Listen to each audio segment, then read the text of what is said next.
항상 이슬만 먹고 사는 원장 한정열입니다. 반갑습니다. 오늘은 만성 B형 간염의 진행 과정 및 치료 시점에 대해서 말씀드리도록 하겠습니다. 오늘은 8개의 소 제목 중에서 두 번째 만성 B형 간염의 진행 과정 및 치료 시점에 대해서 말씀드리도록 하겠습니다. 말씀드리는 내용은 대한간암회 만성 B형 간염 진료 가이드라인에 나온 내용을 말씀드리겠습니다.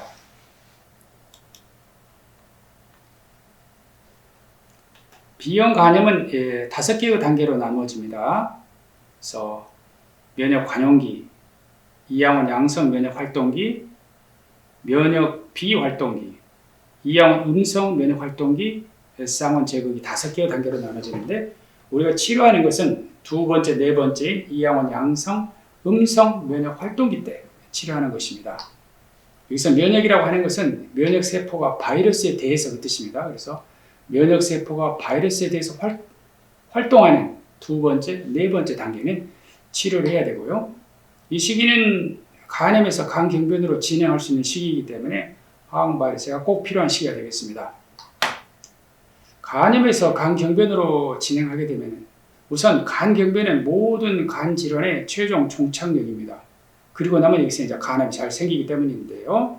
그러므로 간경변이 생기지 않도록 하기 위해서 간염 상태에서 항바이러스를 써서 질환이 진행하는 것을 막아야 하겠습니다. B형 간염의 이 5개의 단계 중에서 첫 번째 단계는 면역 관용기, 세 번째 단계는 면역 비활동기. 이 두 개의 단계는 약을 사용하지 않습니다. 일반적으로 그렇습니다. 약을 사용하는 경우도 있습니다. 그 다음에 이항원 양성 면역 활동기, 이항원 음성 면역 활동기는 이 시기는 약이 꼭 필요한 시기가 되겠습니다. 이 시기 때는 간염에서 간경변으로 진행하는 시기이기 때문에 약이 꼭 필요한 시기가 되겠습니다.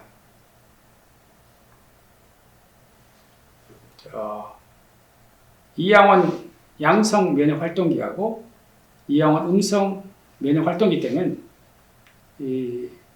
이렇듯이 간 기능 검사가 높지요. 이것은 간 손상이 있다 그 말입니다.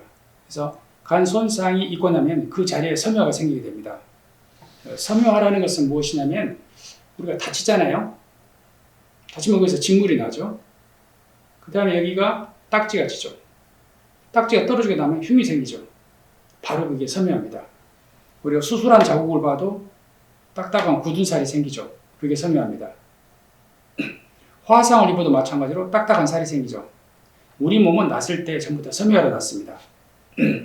간은요, 신경섬유가 없기 때문에, 신경세포가 없기 때문에 간에서 염증이 일어나도 아프지 않습니다. 그렇지만 거기서 염증이 나오면서 섬유화가 생기게 되는 것이죠. 이 섬유화가 많은 상태를 우리가 간경변이라고 합니다. 그래서 이렇게 이항원 양성 음성 면역 활동기 때는 간에 염증이 생기고 그 자리에 섬유화가 생기기 때문에 섬유화가 남지 않도록 하기 위해서 이 시기 때가 바로 약이 필요한 시기가 되겠습니다.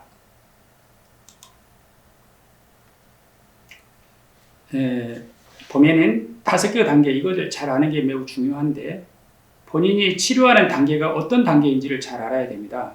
그리고 면역 관용기하고 면역 비활동기이기 때문에 치료하지 않는다 그러면 6개월 단위로 정기적인 검사만 받으시면 됩니다.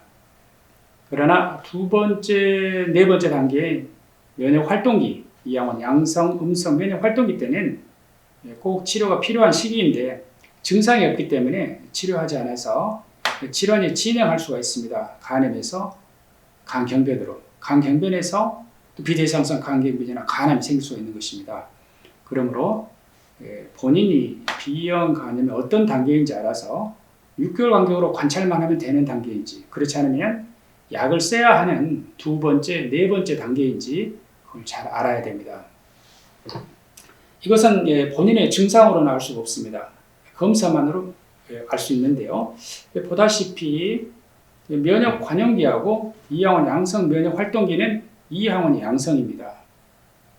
그 다음에 면역 비활동기하고 이항원 음성 면역 활동기는요, 이항원이 음성입니다. 이항원을 알아야 되겠죠. 그 다음에 DNA 양입니다. DNA 양이 굉장히 많습니다. 면역 관용기 때는. 그러다가 이제 면역 제거기로 가게 되면은, 면역 제거기라고 하는 것은 우리 몸에 있는 면역 세포인 T임파구가 바이러스를 제거하는 것을 말합니다. 제거하는 장소가 바로 간이기 때문에 간 손상이 생기게 되는 것입니다. 그러니까 제거하니까 바이러스 양은 떨어지는 반면에 간 기능 검사는 이렇게 올라가게 되겠죠. 간 수치가. 그러다가 운이 좋으면 면역 비활동기로 넘어가게 됩니다. 이때는 T임파구하고 바이러스 간의 휴전의 상태라고 보시면 되겠습니다. 이때는 또 간 손상이 좀 먹기 때문에 바로 이 시기로 처음에 진단이 됐다 그러면 약을 처방하는 시기가 아닙니다. 그 다음에 다시 한번 바이러스가 증식하면서 간 기능 검사가 올라가 버립니다. 이것을 재활성화기라고 합니다. 그래서 두 번째, 네 번째 단계는 이렇게 치료하는 것으로 되어 있습니다. 대개 치료할 때는 3개월 단위로 검사를 하면서 약제의 효과와 안전성에 대해서 평가하면서 치료를 하게 됩니다.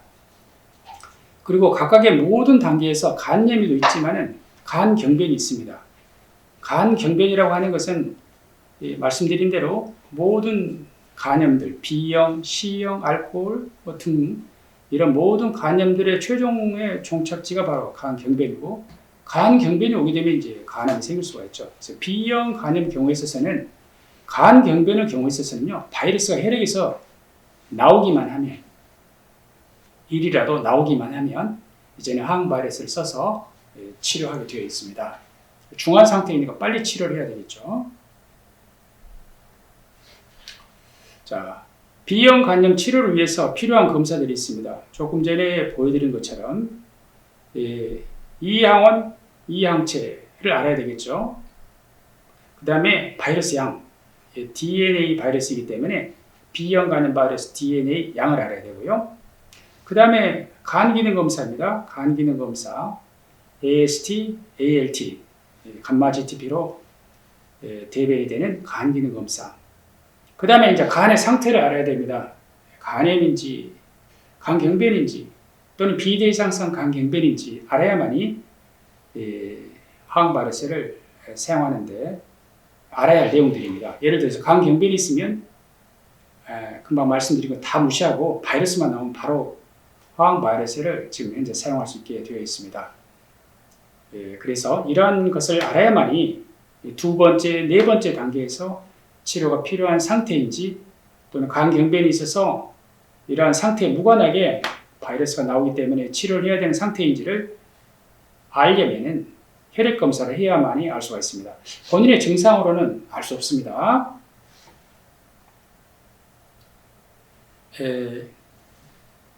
2018년도에 대한간학회 만성 B형 간염 진료 가이드라인이 있었는데요.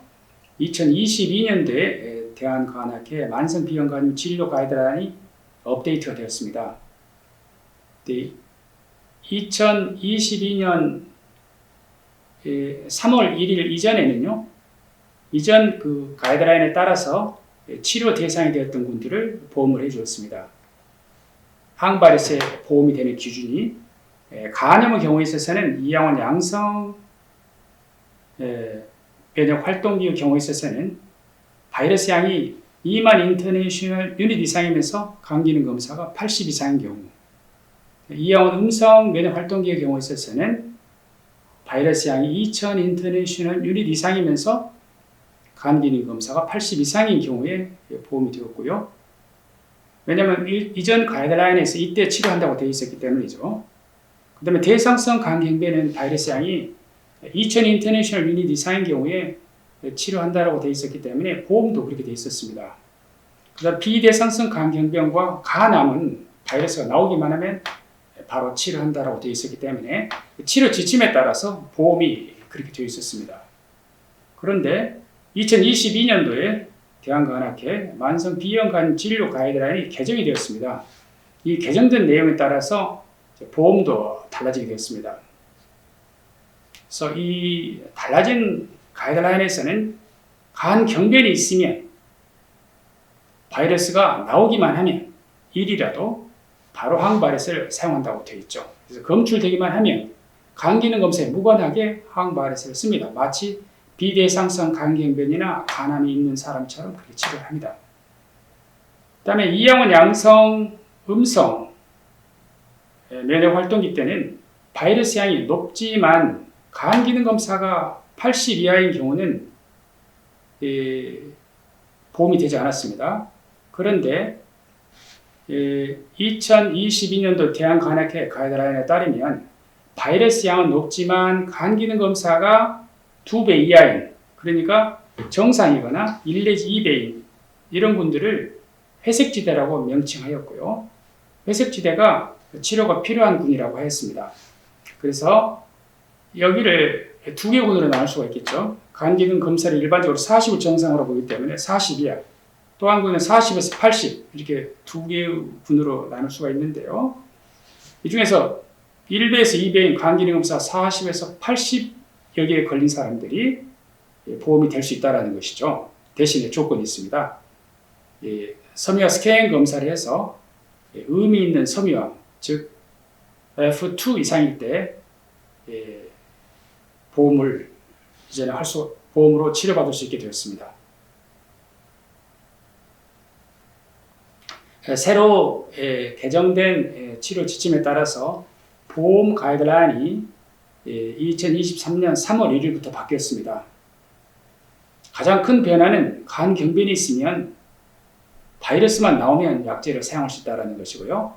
그 다음에 이양원 양성, 음성 면역 활동기 때, 즉 면역 제거기나 재활성화기 때는 바이러스 양은 많아도 간 기능 검사가 80을 넘지 않는 경우, 이런 경우를 회색지대라고 불렀고, 회색지대 중에서 간 기능 검사가 40에서 80 사이인, 즉 정상의 1 내지 2배인 경우에 있어서는